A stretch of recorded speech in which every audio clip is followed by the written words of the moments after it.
Got my coffee. Hey there. Hey, I really appreciate you coming in and sitting down and having this conversation with me.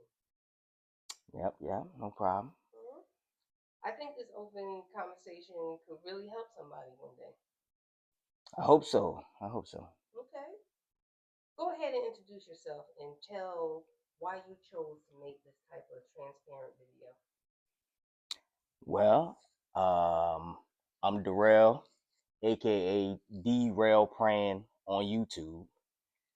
Your number one sober soldier, DUI regime representative, dedicated, united, inspired. I chose to make this type of video, because a lot of people, yourself included, told me that my story and my testimony could possibly help somebody, even if it's just one person. And I think conversations like this is good. Um, Being open, honest, transparent, because that is a big part of the process. And myself, I am an active, recovering alcoholic, and that's what this is about. And it all starts with being open and honest with yourself. So hopefully it can help somebody, and me too, in the process. Great. So, per your request, you asked me not to let you know any of the questions to get your true, honest answer. Hmm. Okay, Let's do it. let's get started. How long were you an alcoholic? uh well, it started when I was about 19, actually. So about 20 years, in being honest with you. 20 years. Yeah. Okay. Why do you think you started drinking? um Initially, it started because it changed the way I feel. It changed the way it made me feel about myself. Oh, hit my mic there. It changed the way it made me feel about myself. And I never shared this with anybody, and that's a part of the problem too, keeping things in. Uh, I was feeling down about myself, like, experiencing things. You know, you hear certain things, or you go through certain traumas in your life, and things affect people differently. Everybody's different. So, um, hanging around a couple partners and this and that, I got introduced to drinking. And basically, long story short, it made me, it changed the way I felt. And that's what substances do, obviously, because I was feeling very um, down about myself, low self esteem, doubtful, sad. Again, just from different experiences, different traumas. Um, and I thought it was helping me. Yeah, I thought that it made me feel happy and feel better about myself. And so that's pretty much the gist of it. It changed the way I felt. And so this is how the addiction begins, because you continue to chase that feeling. And the more you do something, you get used to it. The more acclimated you get to it. And so in order to get that same feeling, you got to graduate and take in more and more and more. And next thing you know, that's where the addiction kicks in. It's a part of your life. You become dependent on it. Codependency. So yeah, changed the way it made me feel. So I thought. Okay. Were you ever in denial about how serious? Oh, no question. Absolutely. That's a part of the problem, when you are an addict. Like I was just aforementioned, you got to be honest with yourself, and that's hard when you're an addict. Because for it could be for different reasons. You could be ashamed. We think we got everything under control. Especially if you're like I was, you a functioning alcoholic, meaning you can. you still go about life and take care of your business. You can work and pay your bills, all that. But meanwhile, you're still excessively drinking and indulging. But yeah, because family and friends, people would say things to you, or whenever it's brought to your attention, you're always in denial and you don't want to admit you got a problem. Too much pride, too much ego again, and just being ashamed, embarrassed, hard headed, denial. So definitely in denial. I just didn't want to believe because I thought that since I'm still handling my business, that I got everything under control. But behaviors, actions, and consequences said otherwise. So yes, denial was big part of the problem. Okay. Name some of the ways drinking did affect Uh, um, for me, and it changed my the way I conducted myself. It changed the way I my thinking process. It basically changes you from who you are. It changed me from who I really was. Um, it affected me financially. It affected me legally, getting into troubles with the law, getting into, it affected my relationships with people, relationships with family, uh, peers, women, uh, everything, every aspect of my life. It was really affecting me in a negative way. When I wasn't drinking, things were a lot smoother. But when I was, see, you under the influence, so you're not really in the moment of realizing how it's affecting you in a negative way. But yeah, getting in trouble, DUIs, drunk in publics, jail, um, you know, just fallouts, just reckless behaviors, reckless words, everything. So and all that stuff, it hits you in your pockets, but more so it just hits you in your life, and having those fallouts and damaging your relationships with people. Yeah, that was hard and it was hurtful. So, you. So you mentioned with it affecting relationships with parents and family. hmm Has there ever been a time that you sat down and talked with them? And is there anything that you would like to say to them today that you haven't? um, yeah, I've had conversations with them throughout the years, um, and as of late. So I am 5 year over. I'm 5 years sober, and what's today's date? Like 5 years, and maybe almost 2 months.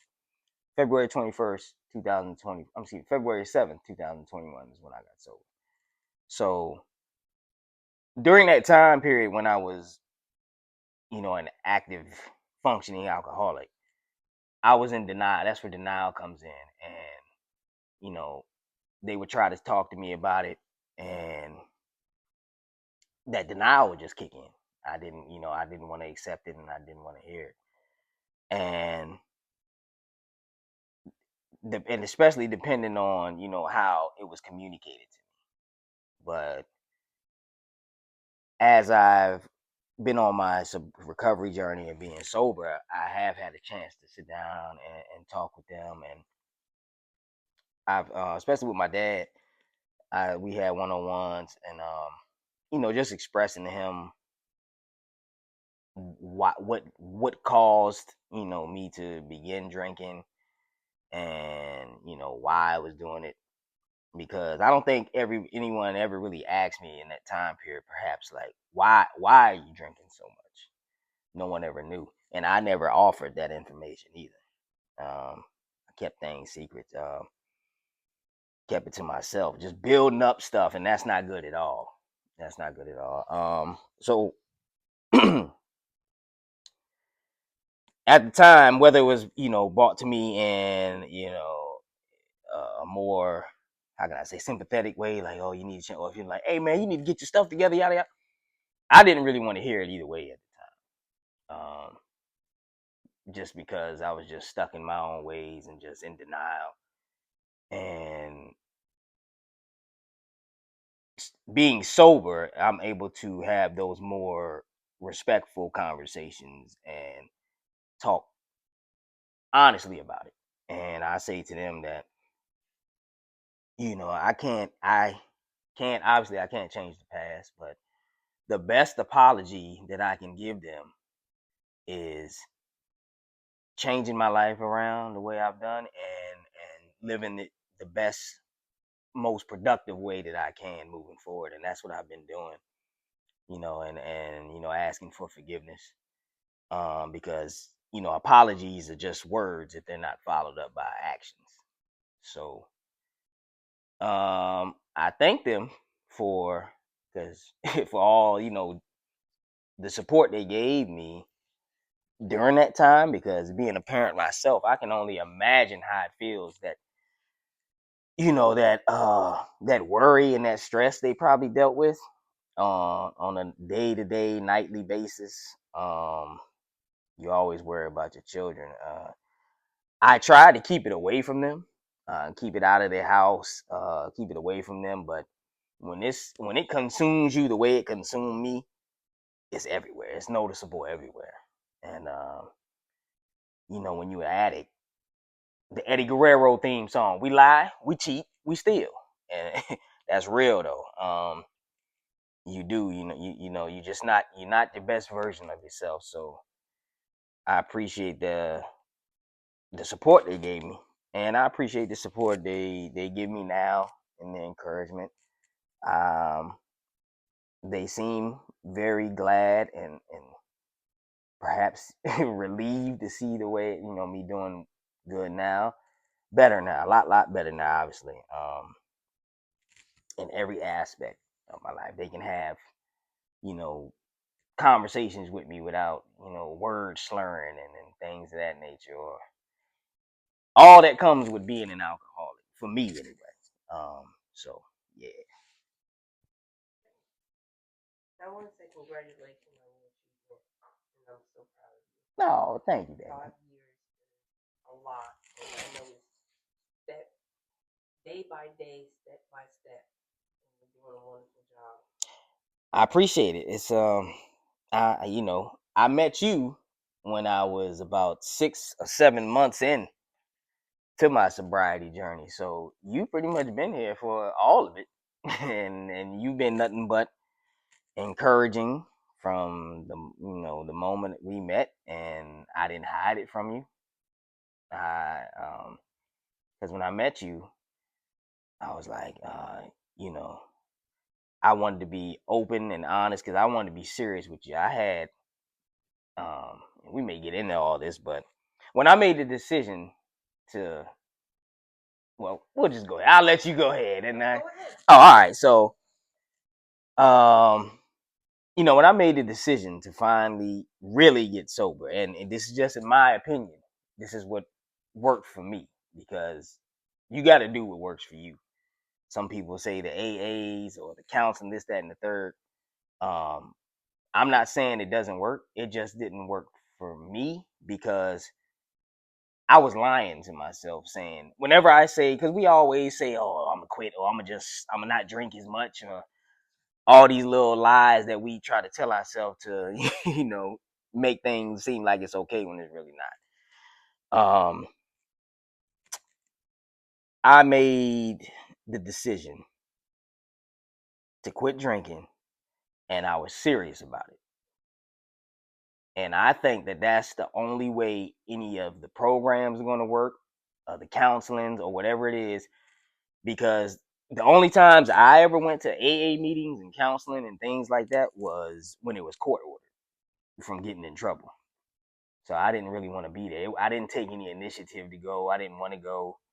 Um, and that's what I'm saying. Even like that, all the money that I've lost, jail time, been to jail a few times. all the trouble I've gotten into.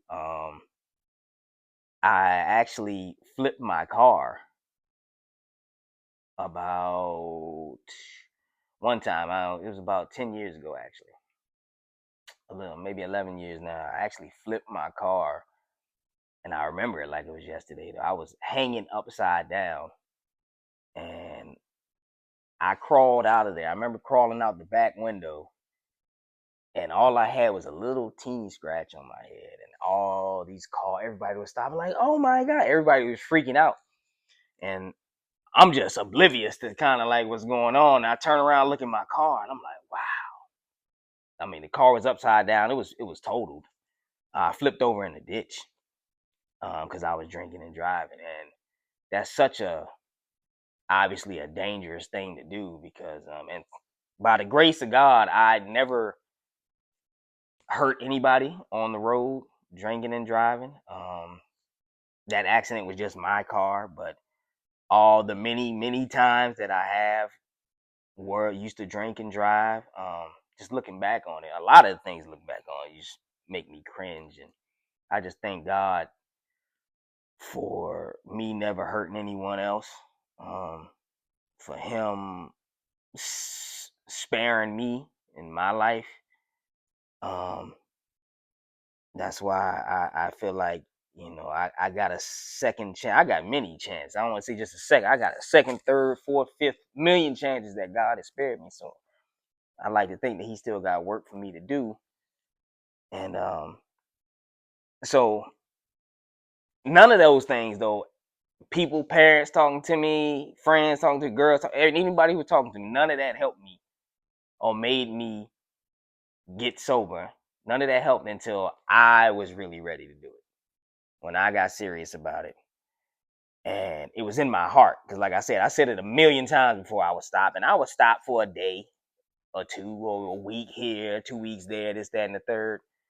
But I would always go back to it. But this time I was really serious about it. And I prayed on it. I prayed and asked God to give me strength and to just guide me and show me the way and lead me. I asked for forgiveness from Him. I asked Him to help me forgive myself because that was a very hard thing to do. I still struggle with that, but I've gotten a lot better with it. Um, and actually, what I did was I cleaned house. I distanced myself from certain people because I do believe you got to change your people, places, and things. I had to anyway, and I said I'm just gonna focus on me, getting myself better, so I can be the best version of myself. I got my son and focusing on being the best dad for him. And that's what I did. And I didn't, I quit cold turkey. I quit cold turkey. Um, and I thank the good Lord that I haven't experienced the withdrawals and cravings or anything like that. Like I've seen others do, and being around, especially in the field I worked in and everything. Um, and that's just through God's grace and mercy. I firmly believe that He gave me that strength that I needed because He finally knew that I was serious and my heart was set on it. And so I was doing that, changed my people, places, and things, was focusing on me. I used to be 225 pounds when I was drinking. Uh, that beer used to bloat me up. But then I met you along the way, in the middle of that journey, 6, 7 months, and I said, if I'm gonna be serious, I wanted to be serious with you in this relationship. So I said I'm gonna be upfront and honest with her and let her know about me, my past, what I'm doing, and just basically put the ball in your court. And that way, ain't no surprises later on down the road or nothing like that. I want you to know who you dealing with, what I came from, and all that. And you've been supportive and encouraging and loving from the beginning. And I can't thank you enough for that. You've been my number one supporter. Thank you. Now, Yeah. do you remember what I did for you to show you that I support you from the beginning? Man, I mean, what we got all day? You did a lot of stuff. I remember. What's the first thing that I did that I'm here for you to start supporting you? Did you give me tropical smoothie? Yes. Yeah. Oh, you got me tropical smoothies. Was it on my sobriety anniversary dates? It was for a whole year. Yeah, So yeah, every yeah. month to You let you know sure to did. celebrate Yep, each yep, month yep. and go get you a drink, a Mm, smoothie. you sure did. Yeah. You sure did. Um, and yeah, you've been there every step of the way with me, and I appreciate and I love you for that. Yeah. Now you said that you had to change people, places, and things. Hmm. Um, was that hard for you? Because having so long being with these friends and going places, was that a hard decision to give it up? Um, yeah, it it was because change can be scary. You know what I'm saying? Change can be scary, and like you said, a couple of these was cats that I was, you know, these was my partners for a long time.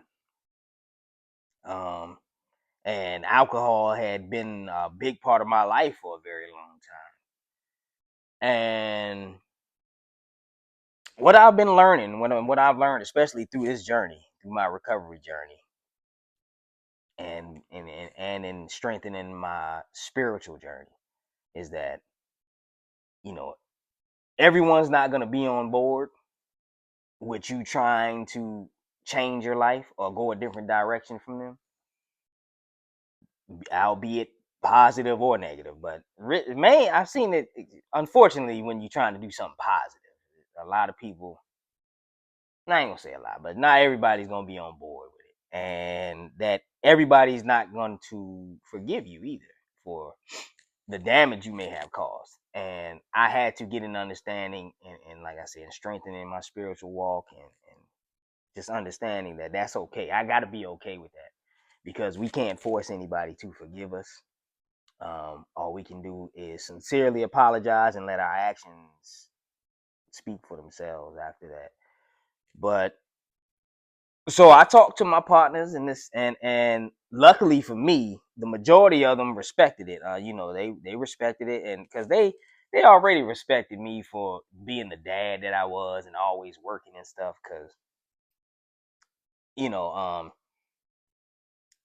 a lot of them were into things that they didn't want me to be a part of. But these was my partners, and we used to hang out and this and that and the third. But so a lot of them respected it. They, what I'm saying, it wasn't no beef or shunning them or looking down on nobody. It was just like, hey, I'm going in this direction, and this what I'm on now. And if y'all still on that, it's cool. But I got to get me together. I got to get my life together. And so I didn't have too many. You always gonna have a few that ain't gonna be with it. Oh, you think you better than cats now? This, mm-mm. I'm just trying to do what I got to do for me, better myself. So it was difficult just because of, again, it was scary a little bit because being alcohol being a part of my life for so long, and then like I said, these were my partners for a minute, and so, but it was change, but it was also a good change. It was this was going to be beneficial for my life and for me to evolve and grow and be productive. I had to do what I had to do. And that's another thing I learned in this process too is do what you got to do for you. Do what makes you happy. Do what you got to do for you. Have a healthy selfishness about your life, and ain't nothing wrong with that. Again, everybody's not gonna be on board with you. Everybody's not gonna be rooting for you. Everybody, you got people who be praying on your downfall, be waiting for you to slip up and this and that. And You just create that distance with them. I want to be around uh positive people, encouraging people, because that's what I'm going to reciprocate to you. You know what I'm saying? So as you see, my circle was nice and small. I ain't even got one. I got you, DJ, the family, and that's it. But and that's cool. That's how I like it. That's how I like it. So, hmm Okay, you mentioned about AA meetings. yeah. It didn't quite help you out, hmm but tell me, what do you for other people that might see it be a big help for them? Tell more about AA meetings and what they benefits for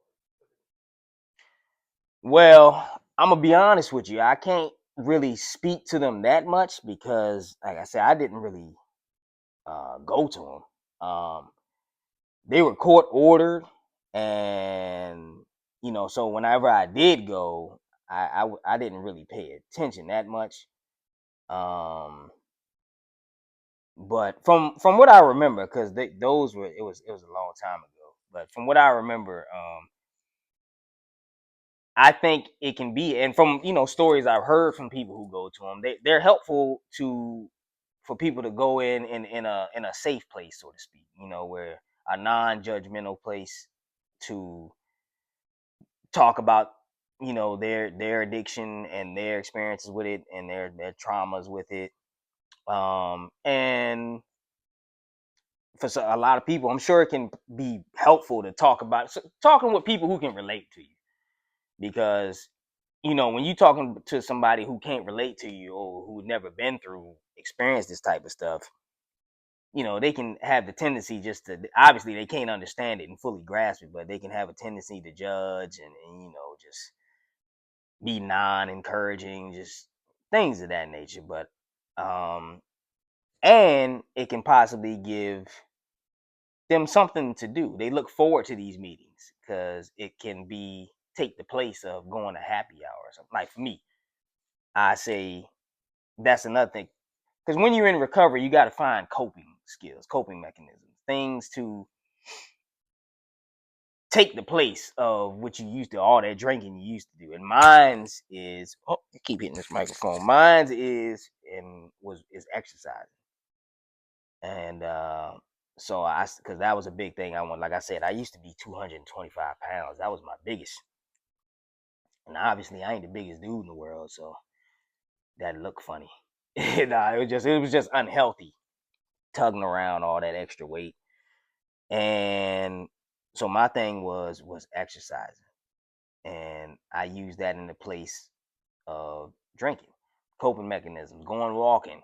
Uh, that's where, hence DUI regime, dedicated, united, inspired. Um, y'all see my videos. I have a little few exercise videos and things like that. So what I tried to do is, what I want to do is take a negative, which was DUIs, and turn it into a positive. That's what DUI regime comes from.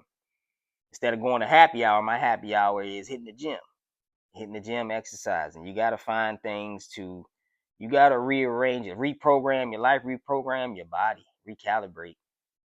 So AA meetings, that probably works for a lot of people. Give them a safe place, a comfortable place to look forward to going during the week, and so they can be around. And you build relationships in there. I'm sure you build relationships and probably friendships for life, or So I would say, I give it a try. Give it a try. I won't.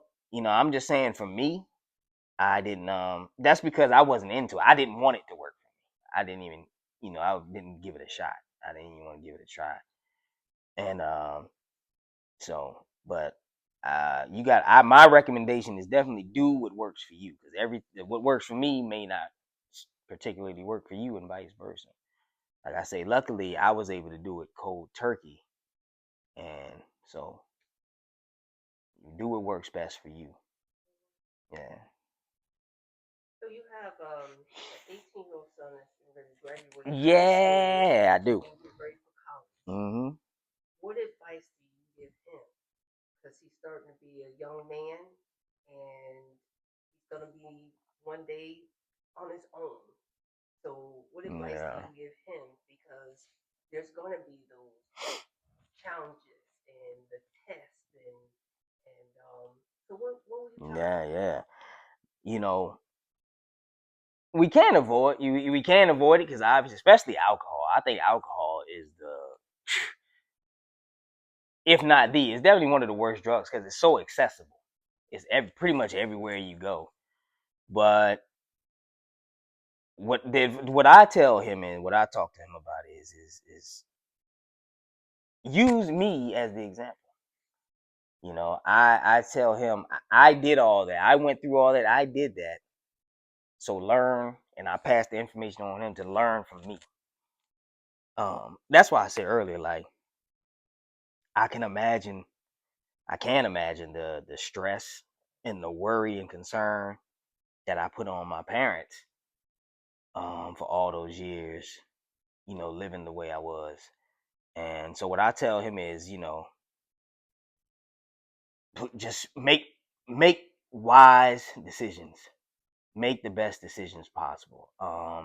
You ain't missing nothing by not drinking, smoking, none of that. Me personally, I recommend to just stay away from it because it actually runs in our family history. It's in our bloodline. We got a long line of, you know, substance abusers and things of that nature. And so I just give them the information. Stay away from it, son. For even my brother asked me that too. He'd be like, "Do you tell him to, like, if he does choose to do it, drink responsibly?" I tell him to stay away from it. Just don't even, because you can't get addicted to something that you don't ever try. So just stay away from it. And you gonna we. I've been 18, obviously 18-year-old young man. He about to go to school and everything. So go to college. All we can do as parents is give our children the information, the best information, and hope they apply it and use it wisely. But life is, you live and you learn by trial and error. But that particular trial and error, I'm trying, I tell him that I give him my experience and talk to him about it, and to show him that you don't want to go down that route. You got a clean slate.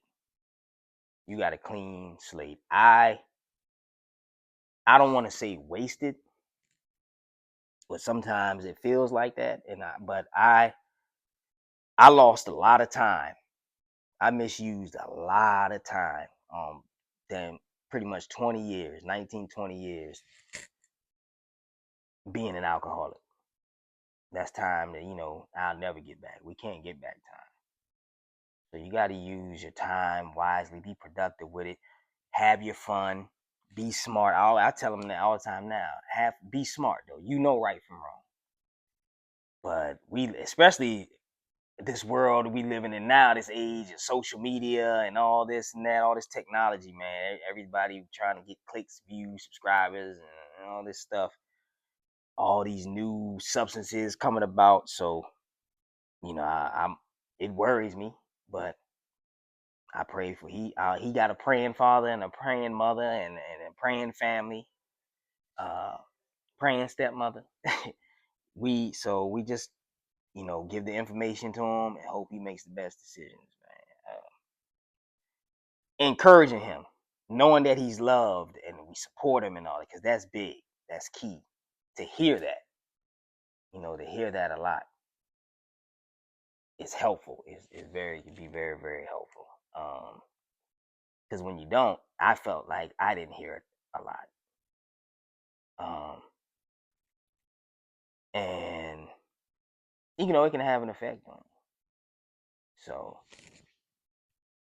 and what I mean by that, I mean not as far as during the time period of my alcoholism, but even prior to that. But as parents, like I said, we try to do the best that we can, the way that we know best. And being a parent, you're always learning, and hopefully you just give your best effort, learn from your mistakes and keep going. Um, and you gotta love yourself. So always checking in with him, seeing how he's doing mentally, emotionally. Um, that's key because I've been in the mental health field for about 15 years now, so I know mental health is real, how important that is. And even in being sober, the goal isn't necessarily to be sober, to get so it is, but the main goal, in my opinion, is to love yourself so much that you don't even need a drink. So I pretty much tell Brody, just stay away from it, man. Focus on what you're trying to do, because the trajectory is only gonna go up, up, up, and up. You ain't missing nothing. You ain't missing out on nothing. Drink water.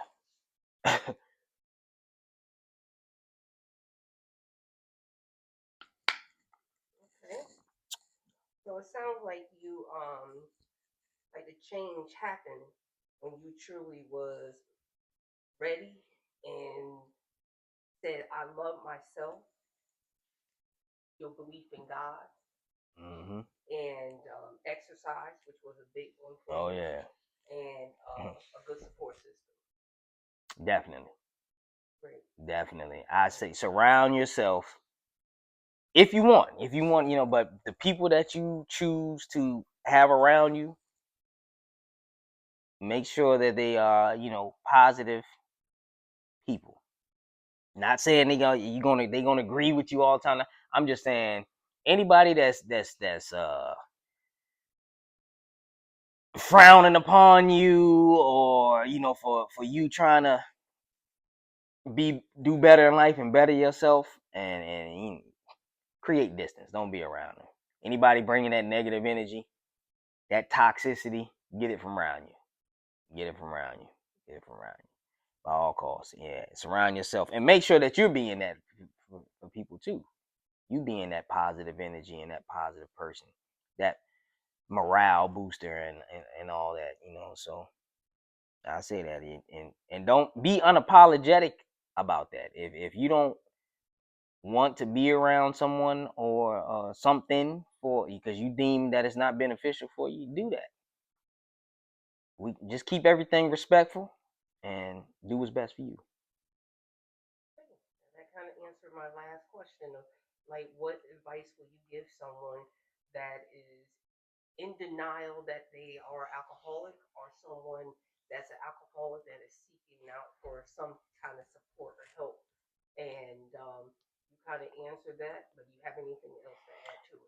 Again, I just say that's where the number one thing where it starts at is being honest about it, getting out of denial, being because again, you do so many and being able to reflect back on it now, seeing how dependent I was on alcohol, because you think it's the first thing you think about when you getting off of work or going on your lunch break before you go to work or just chilling at the crib, this and that. You think you need a drink to even go to work or to be social with people, to whatever the case may be.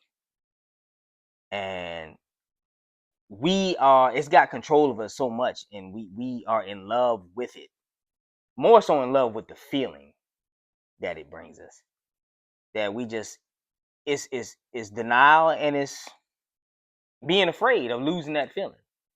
Some people think without it they won't be able to find that feeling, something that gives them that feeling, what they think is making them feel better. um and I get it, been there, but denial is the number one thing. If you even think that you may be an alcoholic, you probably are. You probably are. Just really do some self inventory. Evaluate your life. Evaluate how much you drink, how often you drink, how often you even think about it. Is anybody speaking to you about your drinking? Concerned about you, bringing it to your attention? Have you had any troubles with the law, or have you had any accidents, or erratic behaviors and just being sneaky and lying and cheating and stealing, all these characteristics of addicts. Be honest with yourself, because it's only going the longer you stay in that mindset and that denial, you're just gonna be in that jam, man. You're gonna be in a dark place. That dark cloud is always over you. You're gonna always be in a dark place. Um, so start with yourself. Take self into like, you know what? I do got a problem. Like for me, to be like, and I for the longest, I ain't got no problem with that. Well, the DUI say differently. The stints in jail say differently. The behaviors, the erratic behaviors say differently. All that says differently. Um, so, and it's the best decision that I've made personally for my life. Outside of surrendering and giving my life to God and building my relationship with Him, getting closer with Him, and being serious about that, and learning and educating myself, and being, about God and Jesus and how He wants us to live, how He wants me to move and live, and just, no, obviously nobody's perfect, but you do the best you can. We human, man. We gonna always make mistakes, make bad decisions. But what they say, the definition of insanity is doing the same thing over and over and over again, expecting a different result. So I was doing that for a long, very long time, and I hurt a lot of people, and I hurt myself, obviously, but I hurt a lot of people. And the people I have been able to speak to and apologize, I've done so. Ask for forgiveness, I've done so. Um, Again, not everybody's gonna be forgiving, and that's fine. I get it, because we can't tell people how to react to when somebody wrongs them. You know what I mean? But I hope that everyone is happy to see how I've been living the past 5 years and some change now. See where I'm at now. How, I hope I'm making them proud, and more so, I hope I'm making the Lord proud that that trying to do what He had His purpose for me. So I would say, when you're really ready, if you really want to quit, you gotta really, really be ready and want to. It may not, and it's nobody said it's gonna be easy going through the recovery. It's different. It's different for everybody, but I feel like if you really commit to something, the Lord will give you that strength that you need, mentally, physically, emotionally, spiritually, everything. And thank God that He's been doing it for me ever since that Sunday night, February 6th of 2021, the Super Bowl, matter of fact, if I'm not mistaken. Because I remember I got some wings and some drink, some good old Teddy Brewskis. And at the end of that, I said, you know what? That was it. I prayed and prayed and prayed, and I really had my heart set on it. And I said, I'm going to commit to it. Also, use, if you can, use the detractors and the haters, or whatever you want to call them. Use that negative as fuel. Let it fuel you. A healthy fuel. Don't be obsessed with it, trying to show people, I'm going to show you, because it's your life. That's all. People gonna always have opinions, and people gonna say what they want to say. Everybody's entitled to their opinions. Uh, so just do it for you. Do it for you. Do it for yourself first and foremost, and your family. But you gotta start, get yourself right, because you ain't no good to nobody else if you ain't no good with yourself first. Love yourself. Love yourself. Be proud of yourself. Love yourself, man. So you don't need that drink. Find that thing that you've been putting off, that you've been wanting to try, do. Go ahead and do that now. Instead of drinking, try that. You like to cook? Start a little cooking channel. Throw it up on YouTube or something. You like to draw? Work out, play ball, anything, whatever that is, do it. Bible study? Anything. AA meetings, do that. Find that coping mechanism. Life is hard, as we know, and but let's not make it unnecessarily hard. Let's not do any, because and here's the thing too: accountability, accountability, honesty, and take accountability of your actions and your behaviors. That's big. Me personally, I don't blame anyone, anyone for nothing I ever did, my actions and behaviors for drink nothing, because nobody ever forced me or made me take a drink or drink nothing. I chose to do that, and I chose to do that though because of how I was feeling about myself, things that I experienced that made me have low self-esteem and self-doubt, be discouraged. Um, so words, people say words don't hurt. I think they do. I think they hurt a lot.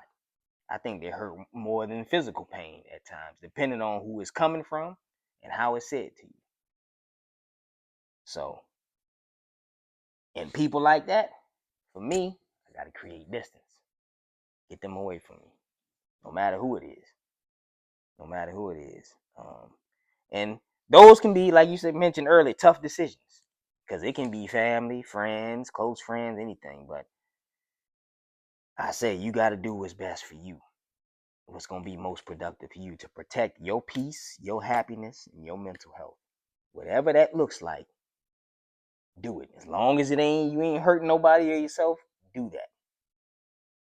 People may disagree. They might not be on board with it, but you don't need validation from no one to do what you need to do for your life. No one can't tell you how to protect your happiness and mental health and your peace. You do it. And it's okay. People can have their opinions and disagree and whatnot, but just keep it respectful. And if you can't be respectful, if it's how I'm moving or how I'm operating or what I'm doing, if it's affecting you that much and bringing out such emotions out of you, then just don't be around me, and that's fine. It's no beef, it's no animosity or nothing. I love you from afar. We cool, but from over there, you know what I mean. So accountability, take accountability, own it. That's what that shows character growth. You gotta own it. I did that. Everything that I experienced during that time period, jails, charges, legal troubles, relationships, accident. It's all me. Oh, I keep hitting it. It's all me. It's all me. I did it. Self inflicted. So, getting myself on track. It's on me. And God's good grace and mercy. So, that's what I would say to that. I want to say to you, we we have been together for 5 years and married 2, going on 3. Yep. And I want to thank you because you, like you said, you were honest with me from the beginning. You told me from the beginning about you and your past and what you're going through. And it was tough for me at the beginning because I had a decision to make. Because as you know, my father died of liver cirrhosis and cancer. And so drinking was something that was a big problem that I grew up with in my household. Yeah. And it brought back memories of what I dealt with my father and to have my father die from this disease. All right. Um, but because you were so open with me, it was something that had me thinking he really wants to change. You didn't have to be open with me and tell me because we didn't know each other. We didn't know the same people, so I wouldn't Yeah. have known unless you did. And I said, this is worth giving a try. to see because you were so open with it and honest, and I appreciated that. And it's been a wonderful journey being with you all these years and watching you grow and our marriage and the father, seeing you be the father that you are, and just being a great husband. And I love you. Thank you. I love you, and I wouldn't have if you never mentioned it to me. I would have never known. Yeah. It seemed like your favorite drinks is water and Mhm. coffee. and but this has been a wonderful journey, and I look forward to every day, and I thank God for you every day, seeing you and just be and thanking Him for sending me such a wonderful husband to grow with, to walk with, and I thank you for that, and I love you. Oh, I appreciate it. I love you too. And yeah, it's been a great journey. It's been a great journey, and you've been, like I said, my number one supporter from the jump. Um, outside of family, because you've been right there every step of the way. You've been right there every step of the way, and I cherish that, and I cherish you. Um, I was, like just thinking, man, with the process, you got to be, because I know if I didn't mention this already, you got to give yourself, if you are someone who, is an addict, give yourself some grace and mercy as you're on your road to recovery, and forgive yourself. Nobody's perfect. Forgive yourself. And I say it took a long, this tattoo right here, that's what this, I got forgiven right here, and that's what that's for. I prayed to God first to forgive me and to help me forgive myself first. And because once I was able to do that, I was really able to start moving forward. And then, like I said, understanding that everyone may not be as forgiving, and that's okay, because I did that. But hopefully they'll come around and or just see from afar, like, man, it's good to see Rel doing good, you know. Um, so yeah, I appreciate any and everybody who supports me, and hopefully, if this my story can help somebody, that's even a greater blessing. You know, that's the purpose of this little sit down here, a little insight into a sober soldier. Yeah. Well, that was the end of my questions, and I just want to say thank you for sitting down and sharing this big part of your life, Hmm. and because I know it was hard, and and then this is an everyday journey. It's never ending, and Yeah. but to be able to be able to express this and share it with everyone. Um, Thank you for that because this can even if, like you said, if it helps one person, Hmm. you did you did what God will want us to do. Just if we can reach one person and make a difference, and that's big. That's really big. Absolutely. So thank Absolutely. you. Thanks again. No problem. And thanks to any and everybody who took the time out to watch this video. I'll do some more. If anybody would like to holler at me and talk more in depth about this, um, I guess hit me up in the comment section or something like that. I'm new to all this little YouTube stuff, so but these are good conversations to have, good healthy conversations, and I'm looking forward to doing more of them. So appreciate y'all. We out.